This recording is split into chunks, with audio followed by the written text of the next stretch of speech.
d'après ce que j'ai compris en vous parlant tout à l'heure, qui vous a un peu motivé à faire ce film, qui a lancé l'idée du film. Est-ce que vous pouvez nous raconter ça?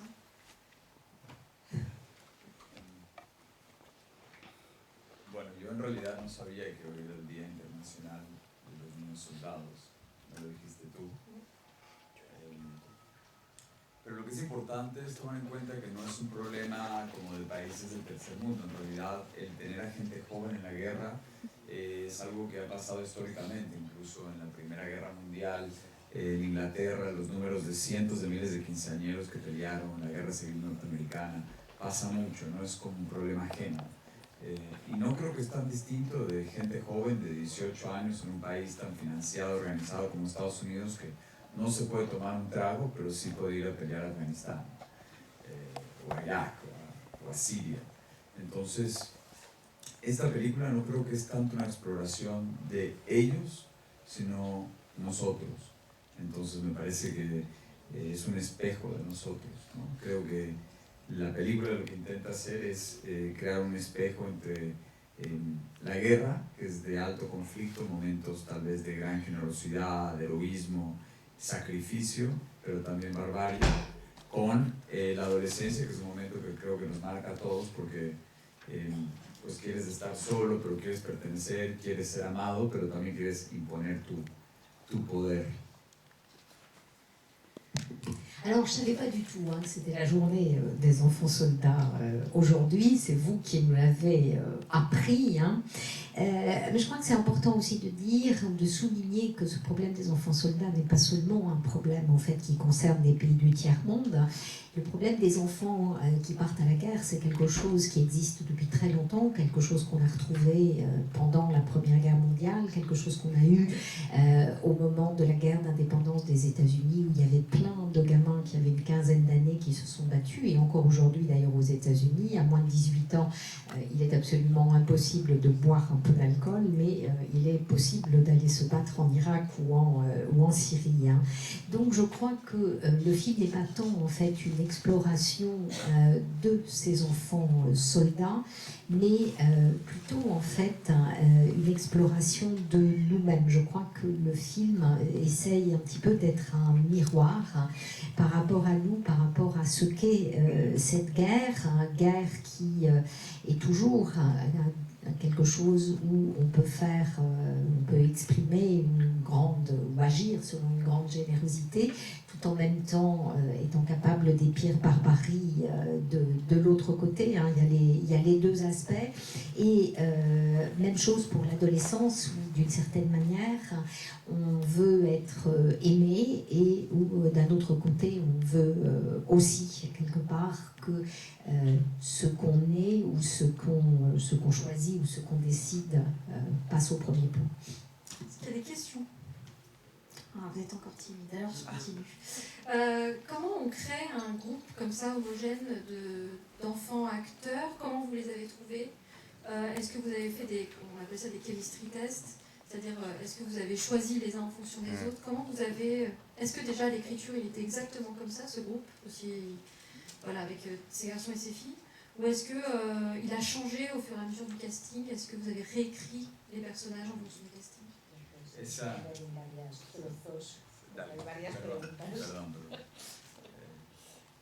En realidad esa es la fundación de la película, es como realmente los cimientos están ahí.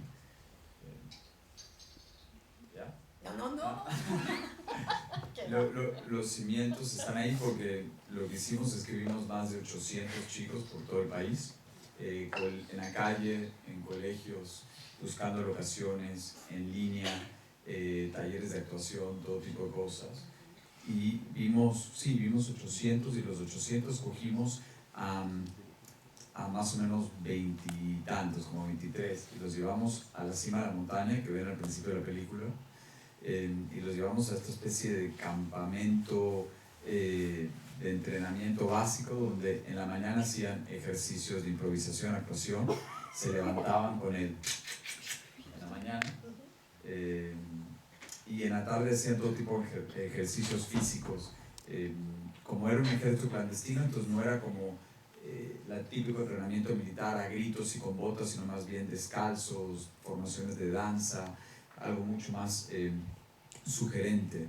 Y a raíz de esta rutina muy intensa de estos 20 y tantos chicos, empezamos a ver química, dónde funciona, no funciona, al igual que si ustedes se quedan aquí un par de semanas, entenderíamos quién coquetea con quién no, quién funciona, quién no. Y escogimos los 8 que serían los monos.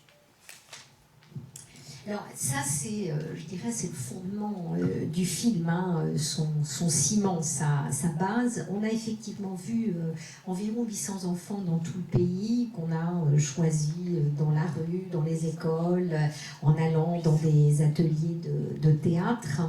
On a choisi 23 enfants, en fait, parmi les 800 qu'on a vus, et on les a emmenés dans la montagne que vous voyez tout au début du film. Et là, on a fait un espèce de camp, en fait, un peu d'entraînement, où le matin, on travaillait l'improvisation et où l'après-midi, on travaillait en fait davantage des exercices physiques. Évidemment, comme le petit groupe armé qui est montré dans le film n'est pas une armée régulière, mais plutôt une armée de type guérilla, hein, il ne s'agissait pas de faire des entraînements à base de cris ou avec des équipements très lourds. On était plus à travailler en étant pieds nus, en faisant des mouvements qui pouvaient s'apparenter à la danse. Et effectivement, on a, au fur et à mesure de cette période, on va dire, d'entraînement, de camp, on a pu observer exactement comme ça se passerait ici, entre vous, hein, si vous restiez un certain temps dans cette salle de cinéma sans pouvoir sortir, hein. On a vu, bien évidemment, quelles étaient les personnes qui fonctionnaient bien relationnellement, quelles étaient celles qui se plaisaient, quelles étaient celles qui avaient un certain impact les unes sur les autres, comment ils fonctionnaient. Et on en a gardé 8 qui ont été, donc, effectivement, les monos du film. Est-ce que vous pouvez nous expliquer? Vous avez fini? Oh. Y para terminar de responder tu pregunta, lo que hice en ese momento era reescribir los diálogos para asegurar que cabía en la boca de ellos, unos chicos de 12, 13, 14, 16 años, y también obviamente reescribía el guión para asegurarme que lo que yo veía también entraba a la página, no solo proyectar la página sobre ellos.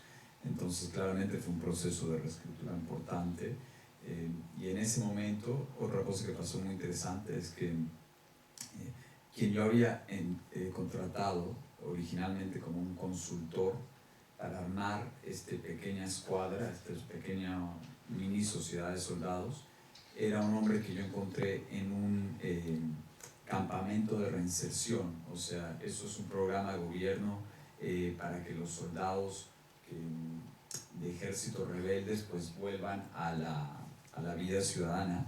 Y encontré una persona que había entrado a un grupo guerrillero a los 11 años y permaneció hasta los 24, llegó a formar parte de tal vez uno de los grupos de combate más temidos, guerrilleros, y él desertó por su propia cuenta y lo buscaron mucho, incluso lo querían matar, y era tan listo, un verdadero estudiante de la guerra, o sea, estudiaba lo que sucedía en Siria, como alguien que le gustan los discos, que escucha una banda rock polaca o de Australia, él seguía grupos rebeldes por todo el mundo.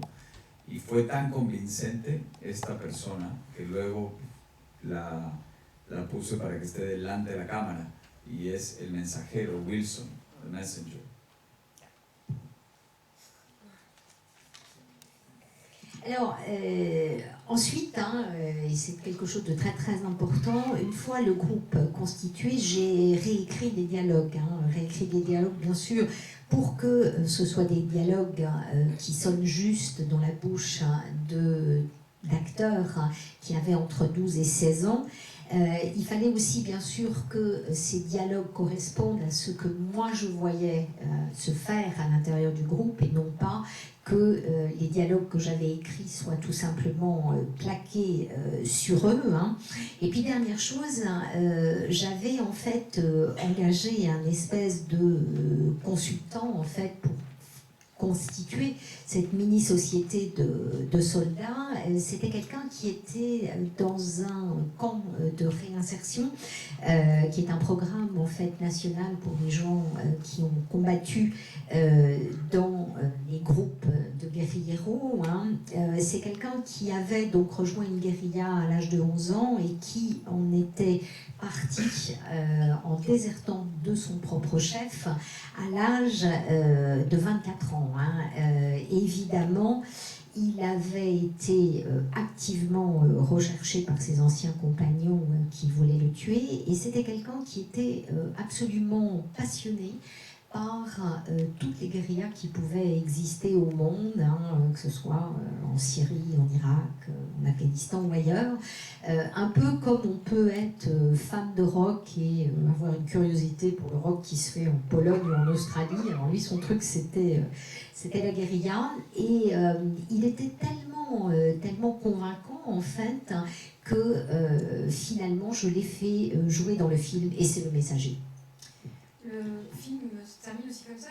Il y a une question en suspens. Qu'est-ce qu'on fait, en fait? Qu'est-ce que va faire la Colombie de ces anciens combattants-là? Qu'est-ce qu'ils font de ces soldats, ces enfants soldats? Est-ce qu'en tant que réalisateur, vous vous êtes posé la question de ça, de la réinsertion de ces gens? Est-ce que c'était aussi ça le sujet du film? Lo que me está preguntando es La reinserción de soldados, esos niños soldados. O sea, para aquellos que son más conocedores de la coyuntura colombiana, pues efectivamente había esta gran pregunta, porque mientras filmábamos, la mitad del país votó en contra del proceso de paz, ha sido obviamente algo muy controvertido, y existe esa gran pregunta de qué vamos a hacer nosotros con ellos y ellos con nosotros, aquellos que dejan las armas, sea de izquierda o sea de derecha.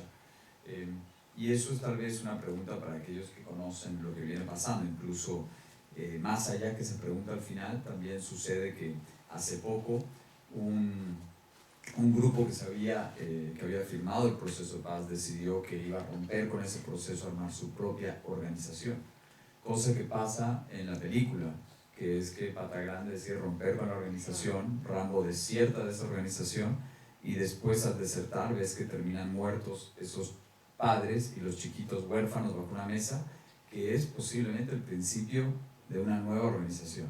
Entonces yo creo que es algo que ves, pero no se limita a Colombia. O sea, claramente la guerra del Medio Oriente al principio era atrás de Al-Qaeda y ahora de repente no se habla de Al-Qaeda, se habla de ISIS y luego se hablará de otro grupo y cambiarán las siglas.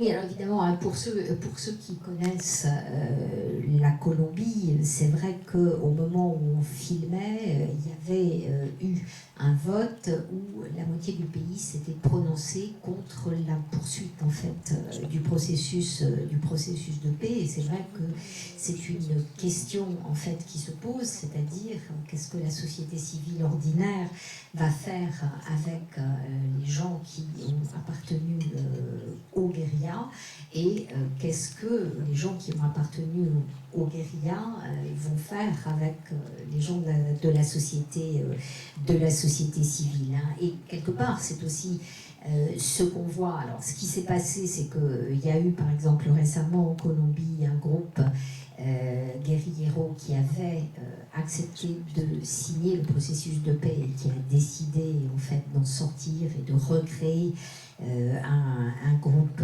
particulier. Et c'est aussi quelque chose qu'on voit dans le film, c'est-à-dire qu'on voit bien à un moment donné qu'il y a un nouveau groupe de guérilleros qui se forme avec Pata Grande et avec Rambo, et quand Rambo déserte finalement, les autres viennent le chercher, ce qui va aboutir à la mort de ces gens qu'il avait, et de l'ensemble de la famille, de ces gens qu'il avait accueillis.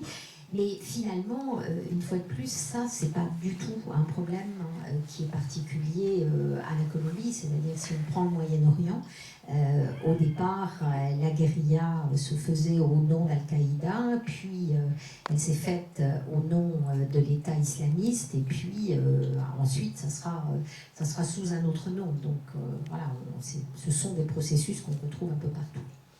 Toujours pas de questions? parler bien très sûr. fort. Alors je voulais connaître, je voulais savoir, par rapport aux conditions de tournage, étant donné les décors assez extraordinaires, si vous avez eu des problèmes ou des difficultés lors du tournage. Beaucoup. Beaucoup. Ouais. Bueno, no me gusta entrar en todo eso porque entro en territorio de Coppola y Herzog y toda esa cosa que es como se vuelve un gran cliché. Pero sí, o sea, fue una bestia hacer esta película, ¿no? Porque son todos los nos en una sola película, son menores de edad, no actores, actores de Hollywood, animales, tomas acuáticas, helicópteros, efectos especiales, efectos digitales, locaciones remotas y un punto de vista muy particular porque no es el clásico héroe que lleva la película sobre los hombros. Aparte de eso, la puesta en escena es muy estilizada y los lugares son incontrolables, o sea, la montaña, estás envuelto en una nube, te llueve y sale un sol tremendo dentro de 15 minutos. Y en la selva, pues llegar ahí a ese cañón selvático donde estamos una tropa de mulas.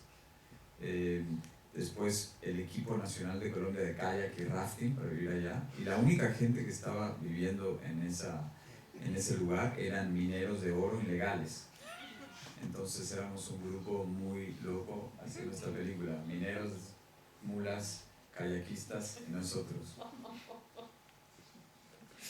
Alors, j'aime pas trop rentrer dans les détails hein, parce que ça fait presque cliché et on retrouve tous ces films difficiles qui ont pu être faits dans des environnements particuliers par Herzog ou Coppola, hein, mais c'est vrai que ça a été très très très très dur en fait hein, de faire ce film parce que c'est vrai que quelque part toutes les difficultés étaient réunies, alors des acteurs professionnels hollywoodiens, des acteurs non professionnels et qui pour la plupart étaient mineurs, des prises de vue dans l'eau, un hélicoptère, des lieux de tournage extrêmement éloignés de tout, des animaux, bref. Une mise en scène effectivement très stylisée, une histoire qui n'était pas classique puisque elle n'était pas portée par un héros. Donc c'était juste incroyable en fait de se retrouver dans cette montagne où il pleut énormément et tout d'un coup il y a 15 minutes d'un soleil éclatant hein, et puis dans la jungle c'était encore une autre aventure, c'est-à-dire que nous on était là avec des mules et les autres personnes qui étaient là c'était l'équipe nationale de kayak et des orpailleurs, des chercheurs d'or illégaux. Hein, donc ça faisait un groupe plutôt croquignolesque. Il y a d'autres questions. Oui. Bonsoir monsieur, déjà félicitations pour votre film. Et j'aimerais savoir juste le budget de ce film, il est de combien? Ah là là, quel ennui, il veut parler d'argent. Oui, Después viene el productor ah, y te habla de vous plata. pouvez me parler.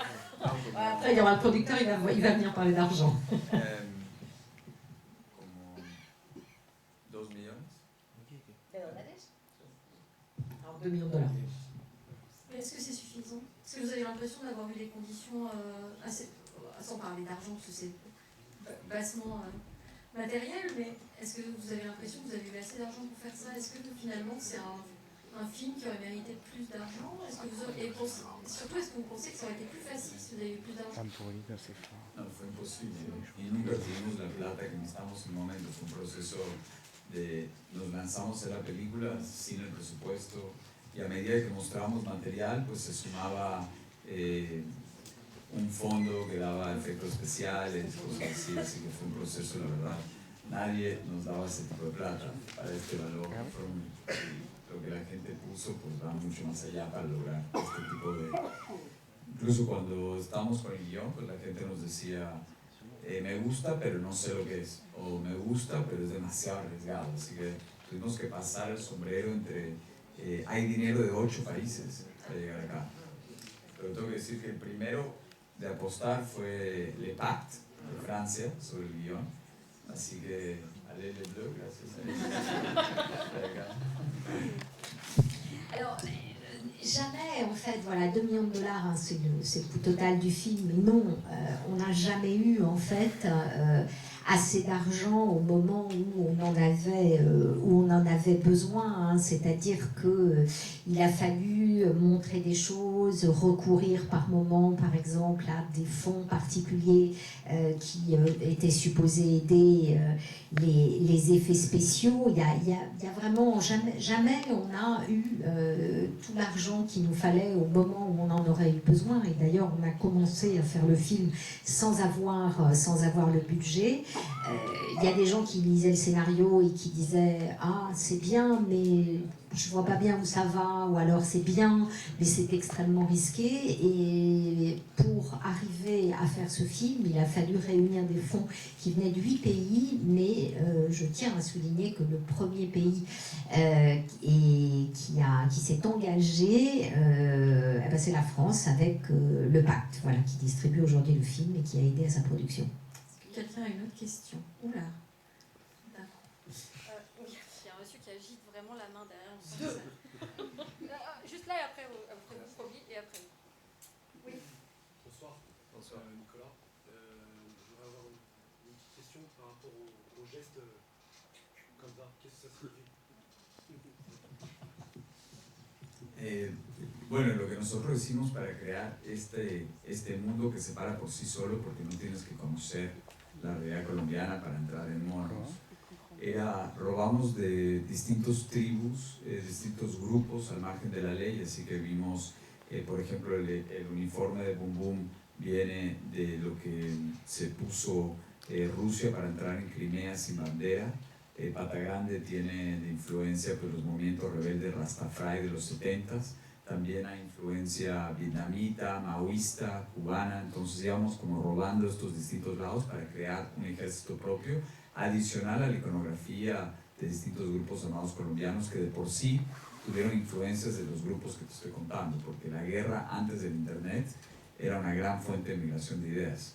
Entonces de un grupo que encontramos había ese saludo, que era una especie de llamado. Lo que es interesante es que por lo general en la lucha armada, en la insurgencia, cuando el establecimiento tiene el poder, helicópteros, grande tecnología, satélites, pues obviamente los grupos de insurgentes van siempre a lo más primitivo, a lo más elemental para poder luchar. Así que eso es uno de esos ritos para que tú te creas ese grupo, pero existe en un grupo armado ese saludo. Alors, pour créer en fait la petite armée, on s'est inspiré de beaucoup de groupes, beaucoup de tribus, beaucoup de guerrilleros. Par exemple, Boom Boom, son uniforme est inspiré sur l'uniforme que portaient les Russes quand ils sont rentrés illégalement en Crimée. Pata Grande, il s'inspire en fait des Rastas. On a cherché des idées aussi chez les Cubains, chez les Vietnamiens et aussi bien sûr chez des groupes en fait colombiens. Et il faut bien sûr savoir que avant que l'internet existe, la guerre et les mouvements de résistance ou les mouvements d'insurrection étaient une grande source d'idées et d'échanges. Et donc, il y avait un groupe en fait qui utilisait ce signal, voilà, ou ce mouvement et cette espèce d'appel. Et donc on l'a repris. Et c'est vrai qu'il faut aussi dire que lorsque les armées régulières généralement sont dotées de toutes les technologies en fait, notamment les hélicoptères ou des armes plus sophistiquées, à ce moment-là, les insurgés, les groupes de guérilleros se transforment en fait en être un peu plus primitifs et un peu plus près en fait des éléments. Donc ils ont une manière de mener la lutte qui est beaucoup plus primitive. Primero que todo, Alejandro, muchas gracias por la película, está fantástica, muy movido por ver las montañas de Colombia y el paisaje. Tengo tres preguntas de un golpe. Entonces la pregunta primera sería saber si la historia está fundamentada en hechos reales. Segunda pregunta, hay dos escenas en donde vemos que la doctora tiene un periódico con una noticia con Pizarro, o los siguientes Pizarro y otras personas que murieron en los años 90, pero en otra escena vemos un televisor pantalla plana que sale, pues que es muy moderno. Sí. Entonces quisiera saber pues, el contexto. Y tercera, y termino, entonces no se pelea exactamente en Colombia. ¿Qué parte de Colombia vemos los ríos que se unen un color con el otro? Solo quisiera saber exactamente los lugares. Sí, porque Attendez, parce que voilà, on pourra, voilà, vais a poder continuar con el diálogo, pero le dejamos un tiempo para que primero traduzca las preguntas y él responde y después seguimos. Alors, d'abord, bon, voilà, monsieur était très content d'avoir vu à l'écran des paysages de Colombie. Première question, c'était savoir si le film était basé sur des faits réels. La deuxième question portait sur le journal que l'on voit, que la doctoresse tient, qui fait référence sur la page qui est montrée à l'écran à des personnes qui ont trouvé la mort dans les années 1990, alors que on voit un peu plus tard des images beaucoup plus modernes sur un écran de télévision. Et puis ensuite, la troisième question, c'était sur quel est l'endroit précisément en Colombie où ça a été filmé, puisque c'est un endroit où deux rivières se rejoignent. Bueno, en cuanto hechos reales, pues una gran fuente de inspiración fue el hecho de que leí varios manuscritos, algunos de gente famosa, otra de gente no famosa, que por accidente, por fines económicos, políticos, o como te dije, por pura mala suerte, terminaban secuestrados, dentro de Colombia o fuera, en una situación de guerra. Entonces, en esa situación, pues ese grupo armado que tenía esa persona, sea un hombre o una mujer, pues los mandos altos negociaban, pero la manera más barata, más costo eficiente de cuidar de ese secuestrado por el tiempo que se necesita, era dárselo al último escalafón.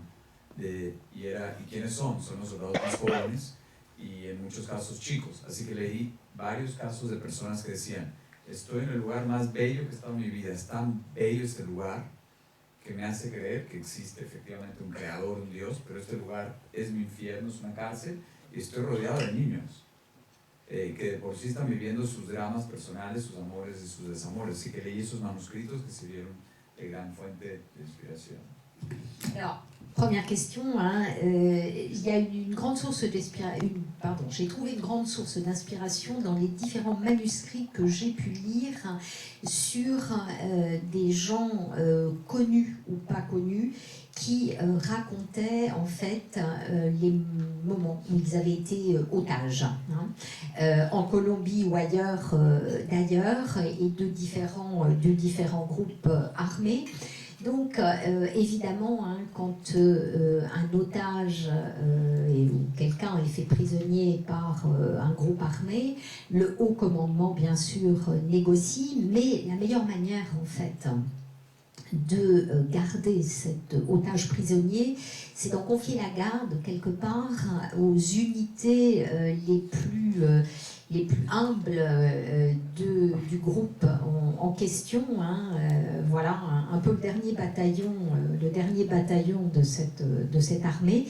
Et du coup, j'ai lu des choses avec des gens qui racontaient qu'ils étaient dans des paysages absolument merveilleux, hein, des paysages qui leur faisaient croire que seule la main de Dieu avait pu les créer, et qu'en même temps, ils étaient gardés uniquement par des enfants. Voilà. Et donc, dans tous ces témoignages, il y a bien évidemment tout ce que les gens peuvent ressentir et toutes les choses sur lesquelles ils s'interrogent.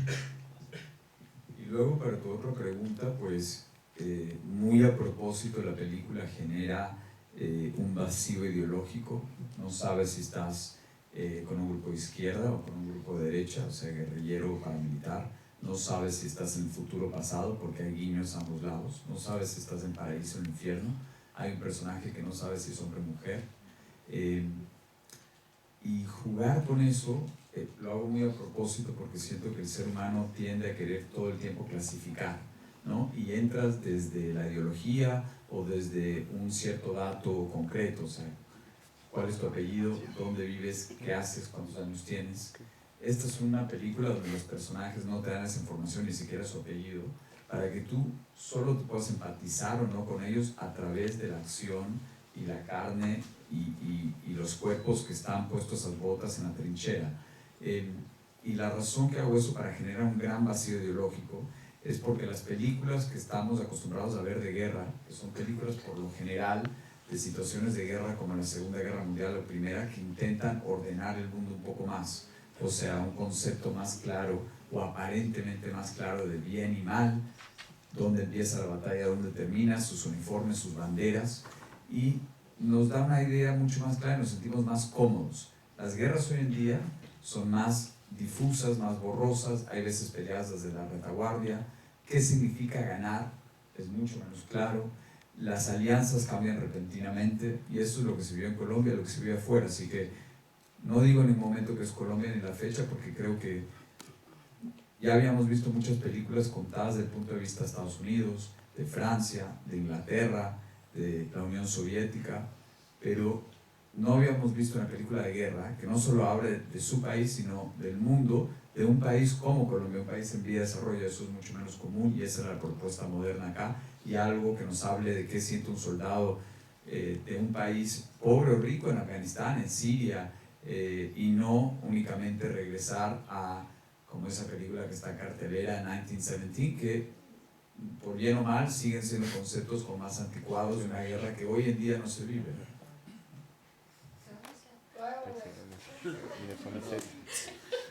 Que te animas, además que hablas y mucho y con mucha rapidez. Todo bien, no se preocupen. Oui, je crois que... alors attendez, déjà si je suis pas sur la bonne page, on va pas s'en sortir. Voilà, hop. Donc oui, le film en fait, de manière voulue, crée un espèce de vide idéologique. C'est-à-dire qu'on ne sait pas si on a affaire à un groupe qui appartient à la droite ou à la gauche. Est-ce que c'est des guérilleros? Est-ce que c'est des paramilitaires? Est-ce qu'on est dans le paradis? Est-ce qu'on est en enfer? On ne peut pas bien situer. On a même un personnage dont on ne sait pas bien si c'est un garçon ou une fille. J'ai fait ça vraiment de manière volontaire parce que je crois que l'être humain a tendance à vouloir absolument toujours mettre dans des cases comment tu t'appelles, où vis-tu, qu'est-ce que tu fais, etc. Et là, on est face à des personnages dont on ne connaît même pas le nom, en fait. Ils ont des surnoms, mais c'est tout. On ne connaît pas leur nom. Et ce qui fait que le spectateur, il est amené à avoir une empathie, ou pas d'ailleurs, qui va se baser uniquement sur les actions et sur les corps qui sont en action. Et tout ça, bien sûr, ça crée ce flou idéologique, ce vide idéologique, qui est quelque chose qui n'est pas si habituel que ça. Parce que c'est vrai qu'on a vu, que l'habitude que l'on a des films de guerre, c'est des films qui essayent de mettre de l'ordre un peu dans tout ça. On a eu des tas de films sur la Deuxième Guerre mondiale, ou autres d'ailleurs, où on voit clairement où est le bien, où est le mal, où on peut distinguer très très facilement qui est qui, avec des uniformes, voire même des attitudes, alors que la guerre aujourd'hui, c'est quelque chose qui est beaucoup plus flou, c'est quelque chose qui est beaucoup moins délimité, c'est quelque chose où on peut même interroger qu'est-ce que ça veut dire gagner une guerre aujourd'hui. Même le sens de ça n'est pas forcément très très clair. Les alliances aussi sont mouvantes. Donc du coup... voilà, ça me paraissait intéressant de mettre ça en avant, parce que les films de guerre dont on a l'habitude, qui viennent généralement des États-Unis, de France, de Grande-Bretagne, du RSS, c'est-à-dire des pays, en fait, qui sont plutôt des pays, on va dire, dominants. Et il me paraissait très très intéressant de montrer en fait une guerre qui n'était pas datée, n'était pas précisément localisée non plus, mais qui venait évidemment d'un endroit quelque part qui était en développement, d'un pays en développement, que ce soit la Colombie ou que ce soit autre chose. Et c'est vrai que ça me permettait, je crois, de montrer ce que peut être aujourd'hui le problème que se pose quelqu'un qui se bat dans un pays comme la Syrie ou comme l'Irak. Hein, et je crois que c'est une manière beaucoup plus contemporaine de montrer ou de s'interroger sur la guerre, en tout cas de mettre la guerre en film, plutôt que ce film qui est encore à l'affiche actuellement et qui donc est 1917 et qui me semble relever d'un canon du film de guerre qui est plutôt dépassé. The question was where you shoot. C'est ça. ¿Dónde era? Precisamente. Filmé en el Páramo de Chingase, que es una reserva natural a 3 horas de la capital de Bogotá, a 4.000 metros de altura. Y el cañón selvático se llama el río Samaná y queda en Antioquia. Alors, donc il y a effectivement un premier lieu de tournage qui est à 4000 mètres d'altitude, à 3 heures de Bogota et qui s'appelle Chingacha, qui est une réserve naturelle. Et ensuite, il y a ce canyon sur la rivière El Río, se llama Samana. Hein, et ça, on est dans la région d'Antioquia, qui est en fait la région autour de Medellín. Vous aviez une question? Est-ce qu'elle est rapide? Parce qu'on nous chasse. Comment va Shakira? Comment vous avez procédé pour les scènes avec la vache? Et comment Julia Nicholson s'est retrouvée dans votre projet? ¿Cómo está la vaca? No, ¿cómo está la vaca? Al final, ¿cómo pasó con la vaca? Pues no viste la película, la vaca murió. Elle est morte, hein, cette pauvre vache. No es. Te voy a dañar la película, pero ya que somos todos grandes, no siempre es la misma vaca. Alors évidemment, je vais gâcher un peu le film, hein, mais on est tous un peu grands, donc évidemment, c'est pas toujours la même vache. Can you tell us how Julia Nicholson was cast? Sí, sí, básicamente tenía varias actrices que les interesó el guión, se interesó por el guión, y les pedí a todas un video de Proof of Life, como un video de prueba de vida, así que no las quería conocer en persona, que me manden videos, así como si estarían secuestradas, y ella me mandó un video desde el jardín de su casa, y nada, ella estaba lista para hacer todas estas cosas, que no era voy y filmo 2 semanas y me regreso, sino estar con los chicos todo el tiempo, igual con Moisés Arias, que es Bigfoot, que es Rico Suave de Hannah Montana, para ustedes que son aficionados de Hannah Montana, no sé.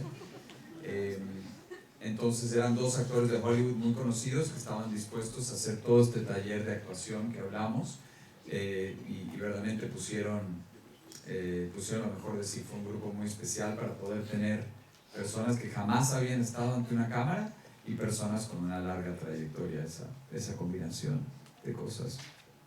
Alors, il y avait plusieurs actrices que j'avais en tête, en fait, et qui avaient lu le scénario et que ça intéressait. Donc, je ne leur ai pas fait faire un bout d'essai en chair et en os. Hein. Je leur ai demandé de me faire une vidéo, exactement comme si elles étaient otages. Et Julia Nicholson, elle a fait une vidéo dans son jardin, en fait. Et surtout, elle était tout à fait prête à venir sur cet atelier de travail dont j'ai parlé tout à l'heure, hein, et pas seulement venir 2 semaines faire les tournages des scènes où elle était et repartir. Et je dirais là, que c'est le même comportement qu'a eu un autre comédien qui est connu, qui s'appelle Moisés Arias, et qui joue dans Hannah Montana. Et lui, c'est pareil. Alors, je ne sais pas si on a certains d'entre vous qui connaissent, c'est une série américaine. Mais en tout cas, voilà, les deux, qui étaient des acteurs vraiment hollywoodiens, des acteurs formés, ont accepté le processus de travail. Ils ont réellement apporté beaucoup à la dynamique en fait, qui s'est créée avec des comédiens non professionnels. On va s'arrêter ici parce qu'on nous chasse. Merci beaucoup d'être restés et encore plein d'applaudissements.